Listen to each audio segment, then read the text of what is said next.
राधे कृष्णा दोस्तों, स्वागत है आपका हमारे YouTube चैनल एजुकेशनल अड्डा में।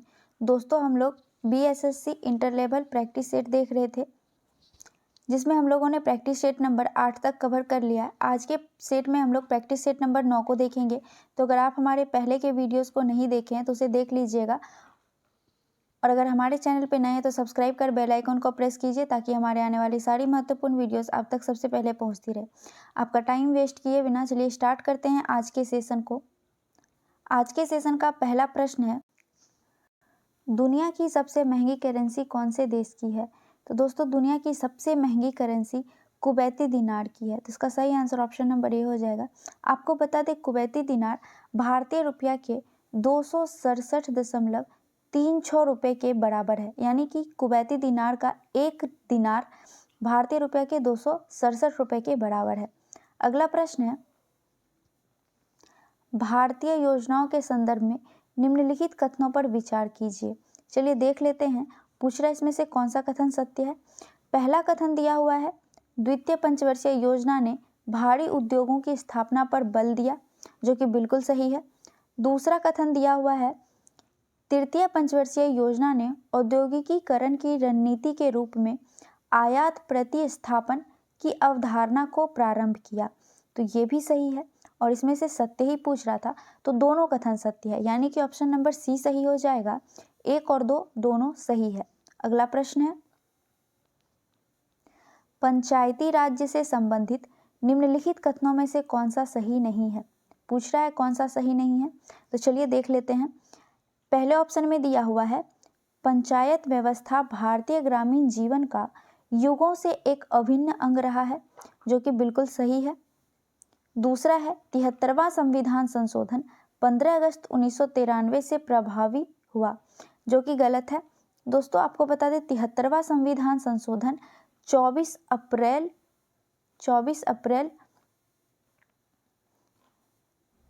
1993 से प्रभावित हुआ था, और इस 73वें संविधान संशोधन के अंतर्गत त्रिस्तरीय पंचायती व्यवस्था अपनाई गई थी। तो इसमें कौन सा सही नहीं है ये पूछ रहा है, तो इसका सही आंसर ऑप्शन नंबर बी हो जाएगा। अगला ऑप्शन है, यह त्रिस्तरीय जैविकी रूप से जुड़ी संरचना है, जो कि सही है। और चौथे ऑप्शन में है, भारतीय संविधान के अनुच्छेद 243 जी उसके महत्व को बढ़ाता है। तो ये भी सही है। कौन सा गलत है? ऑप्शन नंबर बी गलत है। 73वां संविधान संशोधन 24 अप्रैल 1993 को प्रभावी हुआ था, आपको ध्यान रखना है इस बात को। अगला प्रश्न है, तिलहन की फसल के संबंध में दिए गए कथनों पर विचार कीजिए। चलिए देख लेते हैं। पहला प्रश्न है, भारत विश्व में सबसे बड़ा तिलहन उत्पादक देश है, जो कि गलत है। दोस्तों, भारत विश्व में तीसरे नंबर पर तिलहन उत्पादन में बड़ा देश है, यानी कि तिलहन उत्पादन में भारत का तीसरा स्थान है। दूसरे ऑप्शन में है, इसका उपयोग खाद्य पदार्थ के रूप में, खाद्य पदार्थ यानी खाने वाले पदार्थ के रूप में, तथा प्रसाधन उद्योग में कच्चे माल के रूप में किया जाता है। तो बिल्कुल सही है, तिलहन उत्पाद का खाद्य पदार्थ के रूप में और प्रसाधन उद्योग के रूप के कच्चे माल के रूप में उपयोग में लाया जाता है। तीसरा ऑप्शन है, तिल उत्तरदायी भारत में खरीफ की फसल है तथा दक्षिणी भारत में रबी की फसल है।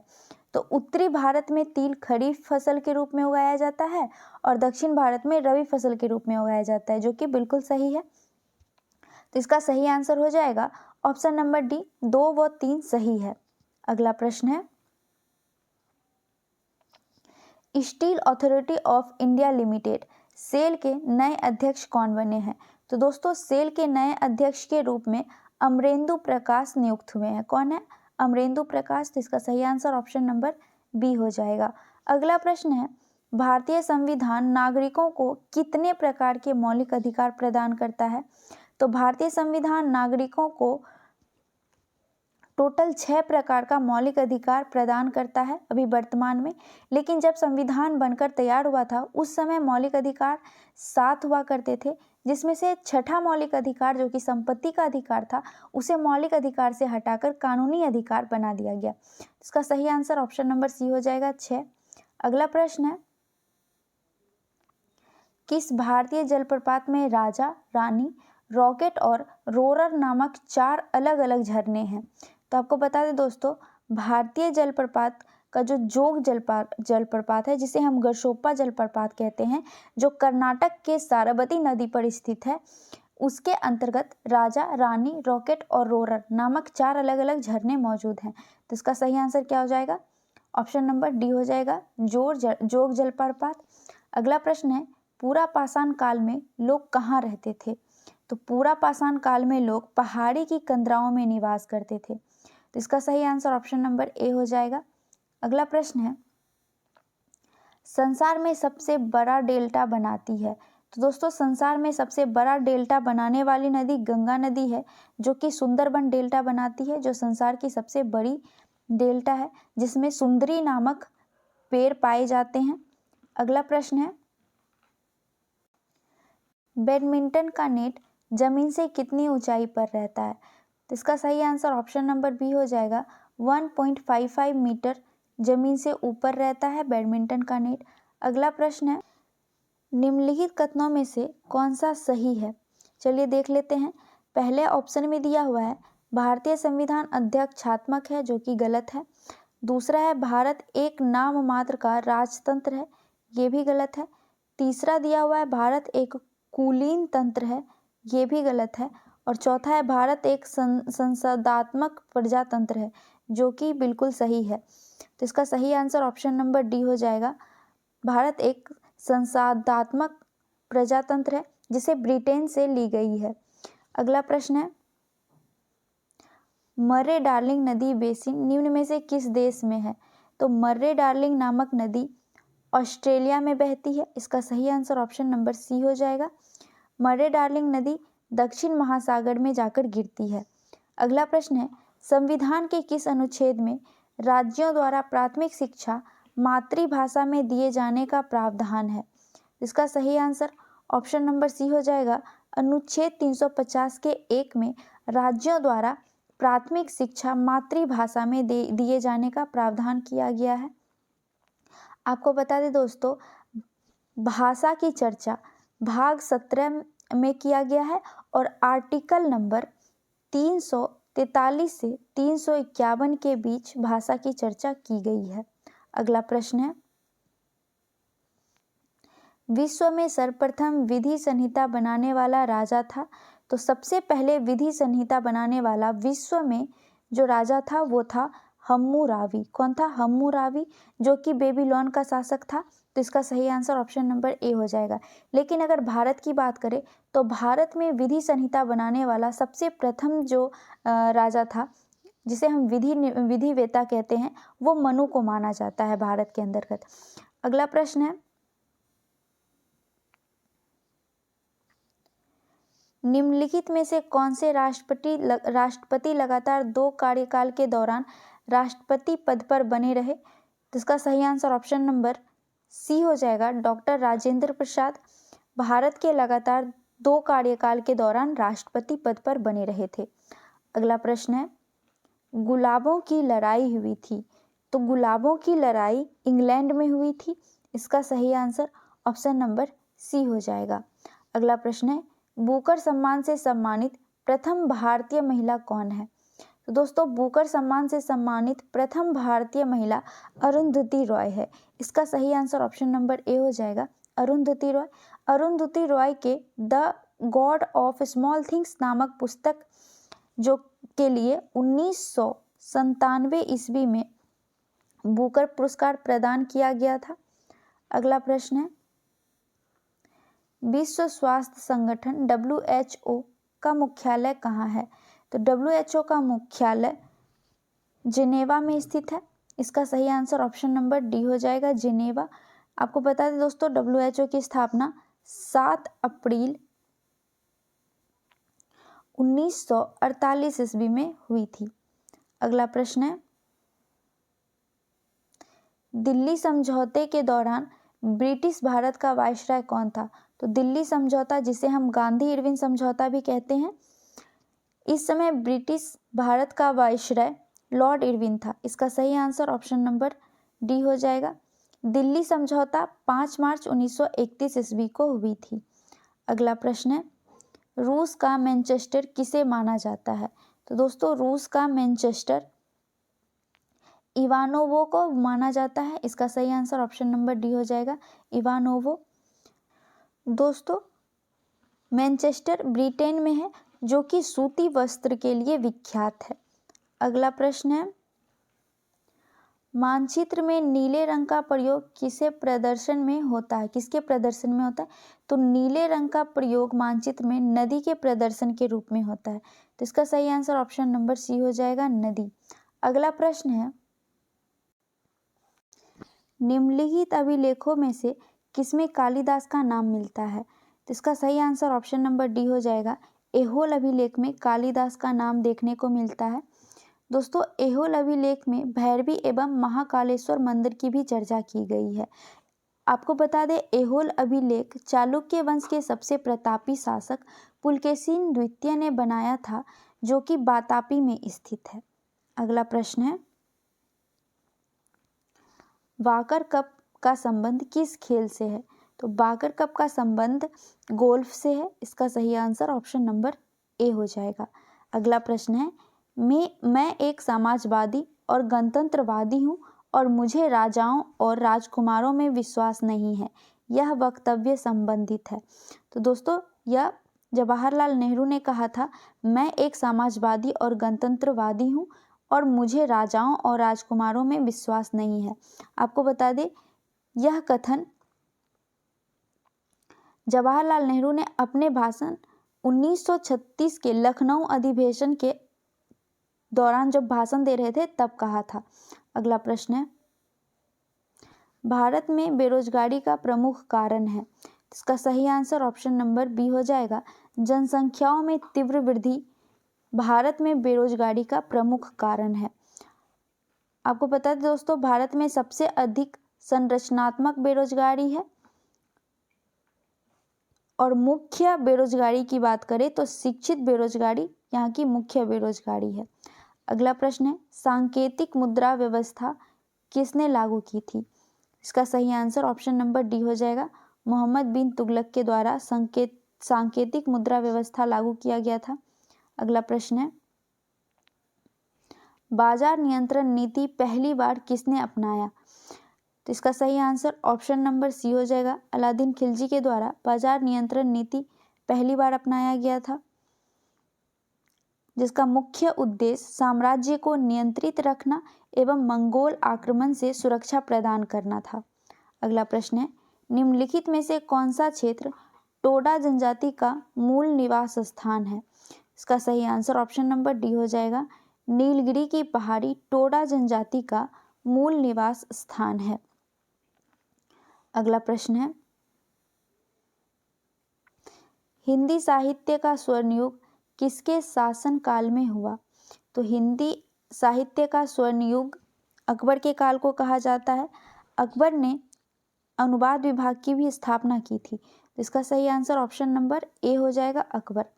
अगला प्रश्न है, बिहार की कुल जनसंख्या का कितना प्रतिशत भाग कृषि पर आश्रित है? इसका सही आंसर ऑप्शन नंबर बी हो जाएगा, 77% भाग बिहार का कृषि पर आश्रित है। अगला प्रश्न है, निम्न में से किस एक्ट के द्वारा भारत के वायसराय को अध्यादेश जारी करने की शक्ति प्रदान की गई है? इसका सही आंसर ऑप्शन नंबर बी हो जाएगा, इंडियन काउंसिलिंग एक्ट सन 1861 को वायसराय को अध्यादेश जारी करने की शक्ति प्रदान की गई थी। अगला प्रश्न है, अंग्रेजी ईस्ट इंडिया कंपनी को भारत में व्यापार करने का चार्टर किसने प्रदान किया था?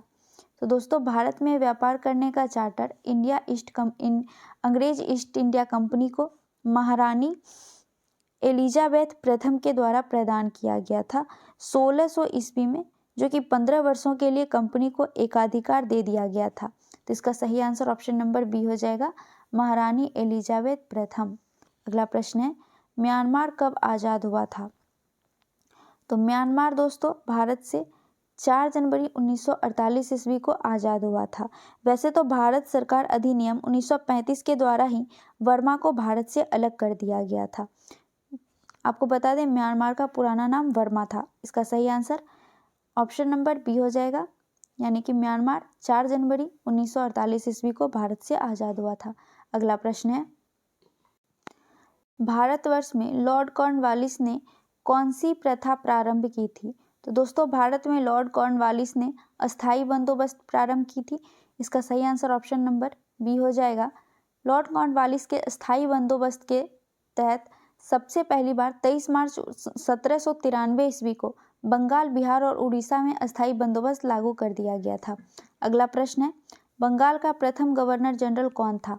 दोस्तों बंगाल का प्रथम गवर्नर जनरल वॉरेन हेस्टिंग्स था। इसका सही आंसर ऑप्शन नंबर ए हो जाएगा, वॉरेन हेस्टिंग्स। अगला प्रश्न है, सती प्रथा किसके अंतर्गत समाप्त की गई थी?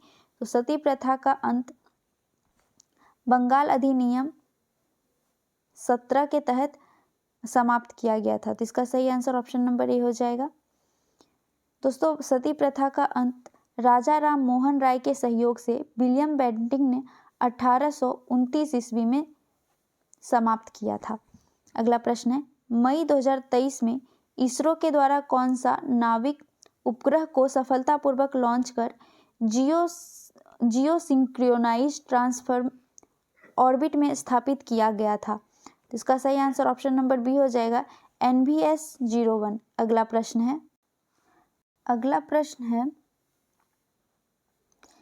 निम्न में कौन संविधानोत्तर संस्था है?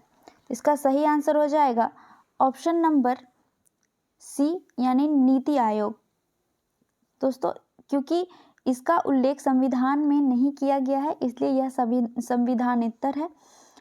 अगला प्रश्न है, बिपिन चंद्र पाल अपने राजनीतिक जीवन में प्रारंभ में निम्नलिखित में से क्या थे? तो इसका सही आंसर ऑप्शन नंबर ए हो जाएगा, उदारवादी नेता थे बिपिन चंद्र पाल, जो कि गरम दल के त्रिरत्न में से एक थे। अब ये गरम दल के त्रिरत्न कौन कौन थे? तो आपको बता दें, लाल बाल पाल थे, यानी लाला लाजपत राय, बाल गंगाधर तिलक और बिपिन चंद्र पाल। ये तीनों गरम दल के त्रिरत्न नेता थे। अगला प्रश्न है, सितंबर 2023 में किस भारतीय को 65वां रमन मैगसेसे पुरस्कार 2023 से सम्मानित किया गया? इसका सही आंसर ऑप्शन नंबर सी हो जाएगा, आर रवि कन्नन को 65वां रमन मैगसेसे पुरस्कार 2023 से सम्मानित किया गया। अगला प्रश्न है, 95 अकादमी पुरस्कारों में से किस भारतीय फिल्म ने सर्वश्रेष्ठ वित्त चित्र लघु फिल्म श्रेणी में ऑस्कर पुरस्कार 2023 जीता? इसका सही आंसर ऑप्शन नंबर सी हो जाएगा, द एलिफेंट विस्पर्स ने लघु फिल्म श्रेणी में ऑस्कर पुरस्कार जीता। अगला प्रश्न है, इंडियन एसोसिएशन की स्थापना किसने की? तो दोस्तों इंडियन एसोसिएशन की स्थापना सुरेंद्र नाथ बनर्जी के द्वारा किया गया। इसका सही आंसर ऑप्शन नंबर डी हो जाएगा, सुरेंद्र नाथ बनर्जी। इन्होंने 1876 ईस्वी में SN बनर्जी ने आनंद मोहन बनर्जी के साथ मिलकर इंडियन एसोसिएशन की स्थापना की थी। कब किया गया था? 1876 ईस्वी में सुरेंद्र नाथ बनर्जी तथा आनंद मोहन बनर्जी के दोनों ने इंडियन एसोसिएशन की स्थापना की थी। अगला प्रश्न है, निम्नलिखित देशों के मुद्राओं के संदर्भ में गलत विकल्प को चुनें। देख लेते हैं, मॉरिशस जिसका मुद्रा रुपए है जो कि बिल्कुल सही है। दूसरा है ताइवान, इसकी मुद्रा डॉलर है, ये भी सही है। तीसरा है ग्रेट ब्रिटेन की मुद्रा पाउंड है ना कि यूरो, तो ये गलत हो जाएगा। इसका सही आंसर ऑप्शन नंबर सी कर दीजिए, ग्रेट ब्रिटेन पाउंड होता है। अगला प्रश्न है, जून 2023 को भुवनेश्वर के कलिंगा स्टेडियम में भारतीय फुटबॉल टीम ने किस देश को हराकर इंटरकॉन्टिनेंटल फुटबॉल कप टूर्नामेंट जीता? तो इसका सही आंसर ऑप्शन नंबर ए हो जाएगा, लेबनान। अगला प्रश्न है, इत्माद उद्दौला का मकबरा किससे संबंधित है? दोस्तों इत्माद उद्दौला का मकबरा जहांगीर से संबंधित है। इसका सही आंसर ऑप्शन नंबर डी हो जाएगा। जहांगीर की पत्नी नूरजहां के पिता का मकबरा है इत्माद उद्दौला। नूरजहां के पिता का नाम गियास बेग है, जिसका मकबरा नूरजहां ने बनवाया और इसका नाम इत्माद उद्दौला पड़ा। अगला प्रश्न है, to a hunger free world पुस्तक के लेखक हैं। तो इसका सही आंसर ऑप्शन नंबर बी हो जाएगा, एम.एस. स्वामीनाथन। एम.एस. स्वामीनाथन की पुस्तक है to a hunger free world. अगला प्रश्न है, भारत के महान ज्योतिषाचार्य आर्यभट्ट का बिहार के किस नगर से गहरा संबंध है?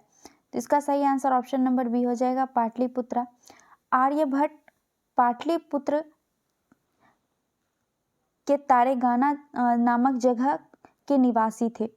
आर्यभट्ट की पुस्तक का नाम है सूर्य सिद्धांतिका। सूर्य सिद्धांतिका को ही आर्यभट्टयम भी कहते हैं। अगला प्रश्न है, हिटलर के किस देश पर आक्रमण के परिणाम स्वरूप द्वितीय विश्व युद्ध आरंभ हुआ? तो इसका सही आंसर ऑप्शन नंबर सी हो जाएगा, पोलैंड। अगला प्रश्न है, अगस्त 2023 में लावारिस जमा का पता लगाने के लिए उद्गम पोर्टल को किसके द्वारा लॉन्च किया गया? तो लावारिस जमा को पता लगाने के लिए उद्गम पोर्टल का लॉन्च भारतीय रिजर्व बैंक के द्वारा किया गया, यानी आरबीआई के द्वारा किया गया। इसका सही आंसर ऑप्शन नंबर ए हो जाएगा। अगला प्रश्न है, 23 अगस्त 2023 को किस भारतीय खिलाड़ी को भारतीय निर्वाचन आयोग द्वारा राष्ट्रीय आइकन नियुक्त किया गया? तो इसका सही आंसर ऑप्शन नंबर ए हो जाएगा, सचिन तेंदुलकर। अगला प्रश्न है, शक्ति का बीमीय सूत्र है। इसका सही आंसर ऑप्शन नंबर ए हो जाएगा, ml2 T⁻³ शक्ति का फॉर्मूला होता है, पावर का फॉर्मूला होता है फोर्स अपॉन एक्सेलरेशन, यानी बल बटा त्वरण। अगला प्रश्न है, बॉयल के नियम का सूत्र है। इसका सही आंसर ऑप्शन नंबर डी हो जाएगा, भी।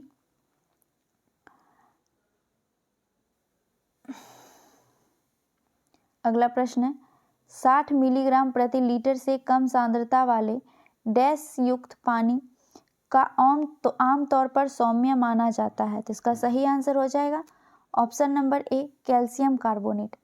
अगला प्रश्न है, सरल लोलक की प्रभावी लंबाई के माप में प्रतिशत त्रुटि 2% तथा आवर्तकाल के माप में प्रतिशत त्रुटि 1% हो तो ग्राम के माप में अधिकतम प्रतिशत त्रुटि होगा। तो अधिकतम प्रतिशत त्रुटि 4% होगा। इसका सही आंसर ऑप्शन नंबर ए हो जाएगा। अगला प्रश्न है, चुंबकीय अनुनाद पर आधारित है। तो चुंबकीय अनुनाद पर एमआरआई स्कैनिंग आधारित है। इसका सही आंसर ऑप्शन नंबर बी हो जाएगा। अगला प्रश्न है, अभिकेंद्र बल सदैव कार्य करता है। तो दोस्तों, अभिकेंद्र बल हमेशा केंद्र की ओर त्रिज्या का अनुदिश होता है, केंद्र की ओर कार्य करता है। इसका सही आंसर ऑप्शन नंबर ए हो जाएगा। अगला प्रश्न है, सही कथन छांटिए। चलिए देख लेते हैं। पहला है, चाल एवं वेग दोनों में दिशा व परिमाप होते हैं, जो कि गलत है। दूसरा है, चाल में केवल परिमाप होता है, वो वेग में परिमाप एवं दिशा दोनों होता है, ये सही है। और इसमें से सही ही बोल रहा है, तो इसका सही आंसर ऑप्शन नंबर बी हो जाएगा। अगला प्रश्न है, यदि परिक्षेप के वेग को दोगुना कर दिया जाए तो उसका अधिकतम परास होगा।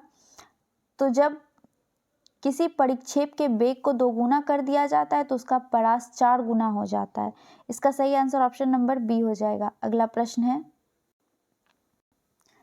निम्न में से किस बीमारी के लिए ट्राइवैलेंट के स्थान पर बाइवैलेंट ORB देने का निर्णय भारत सरकार ने लिया है? तो इसका सही आंसर ऑप्शन नंबर डी हो जाएगा, पोलियो। पोलियो दोस्तों पॉलीमिलाइट से होता है, जो कि तंत्रिका तंत्र को प्रभावित करता है। अगला प्रश्न है, परमाणु के उपकोष को भरने का क्रम नियंत्रित होता है। तो इसका सही आंसर ऑप्शन नंबर ए हो जाएगा, अफबाउ के सिद्धांत पर परमाणु के उपकोष को भरने का क्रम नियंत्रित होता है। अगला प्रश्न है, क्षैतिज वृत्त के नियम चाल से गतिशील वस्तु के लिए नियत है। तो इसका सही आंसर ऑप्शन नंबर ए हो जाएगा, गतिज ऊर्जा। अगला प्रश्न है, निम्नलिखित में से कौन सा कथन गलत है? पहला है, ओजोन ऑक्सीजन के 2 अणु द्वारा बनाया गया है। पहला ही कथन गलत है। ओजोन जो है वो ऑक्सीजन के 3 परमाणुओं से बना होता है, O3 से बना होता है। इसका फॉर्मूला भी O3 होता है। तो इसका सही आंसर ऑप्शन नंबर ए हो जाएगा, जो कि गलत कथन चुनने को कह रहा था। अगला प्रश्न है CH3OH किसका रासायनिक सूत्र है? इसका सही आंसर हो जाएगा ऑप्शन नंबर बी, मीथेल एल्कोहल का रासायनिक सूत्र है CH3OH। इसका सही आंसर ऑप्शन नंबर बी हो जाएगा। अगला प्रश्न है ऑक्सैलिक अम्ल H2C2O4 में कार्बन की संयोजकता है, तो इसका सही आंसर ऑप्शन नंबर सी हो जाएगा, 3 संयोजकता है कार्बन की। अगला प्रश्न है गुर्दे में उत्पन्न मूत्र डैश से होकर मूत्राशय में पहुंचता है जहां इसे संचित किया जाता है। तो गुर्दे में जो मूत्र उत्पन्न होता है वो कहां से होकर मूत्राशय में पहुंचता है?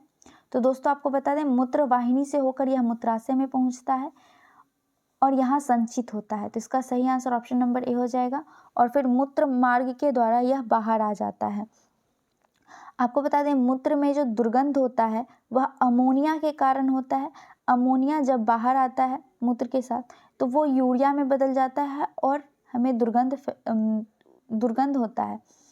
और आपको बता दें मूत्र में पीला रंग यूरोक्रोम के कारण होता है और इसका पीएच मान की बात करें तो पीएच मान 6 होता है। अगला प्रश्न है किस तत्व को रसायन विज्ञान में आवारा तत्व की संज्ञा दी गई है? आवारा तत्व हाइड्रोजन को कहा जाता है। इसका सही आंसर ऑप्शन नंबर डी हो जाएगा। अगला प्रश्न है किसी तत्व का परमाणु भार बराबर है, तो इसका सही आंसर ऑप्शन नंबर सी हो जाएगा, तुल्यांक भार या गुना संयोजकता परमाणु भार के बराबर होता है। अगला प्रश्न है अवरक्त स्पेक्ट्रम स्थित है, तो इसका सही आंसर ऑप्शन नंबर ए हो जाएगा, सूक्ष्म तरंग एवं दृश्य क्षेत्र के बीच स्थित होता है अवरक्त किरण। अगला प्रश्न है मनुष्य की साधारण श्वसन दर कितनी होती है? तो दोस्तों मनुष्य की साधारण श्वसन दर 15 से 18 बार पर मिनट होता है, यानी 1 मिनट में हम लोग 15 से 18 बार श्वसन लेते हैं, यानी सांस लेते हैं और छोड़ते हैं। लेकिन अगर हृदय धड़कन की बात करें तो 72 बार धड़कता है मानव हृदय 1 मिनट में। इसका सही आंसर ऑप्शन नंबर ए हो जाएगा, 15 से 18 बार पर मिनट मनुष्य का साधारण श्वसन दर होता है। अगला प्रश्न है वृद्धि हार्मोन का स्रावन किसके द्वारा होता है? तो इसका सही आंसर ऑप्शन नंबर बी हो जाएगा, पिट्यूटरी ग्लैंड के द्वारा वृद्धि हार्मोन का स्रावन होता है जो कि एसटीएच हार्मोन के द्वारा होता है। वृद्धि हार्मोन पिट्यूटरी ग्लैंड के द्वारा होता है जिसे हम लोग पीयूष ग्रंथि या फिर मास्टर ग्लैंड भी कहते हैं। आपको बता दें दोस्तों एसटीएच हार्मोन के अधिक स्रावन से भीमकाय शरीर और कम स्रावन से बौनापन होता है। अगला प्रश्न है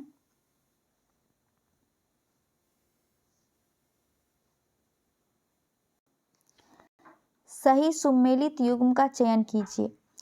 पहला है वेशेल सभा जो कि जैव विविधता संरक्षण से संबंधित है, ये गलत है।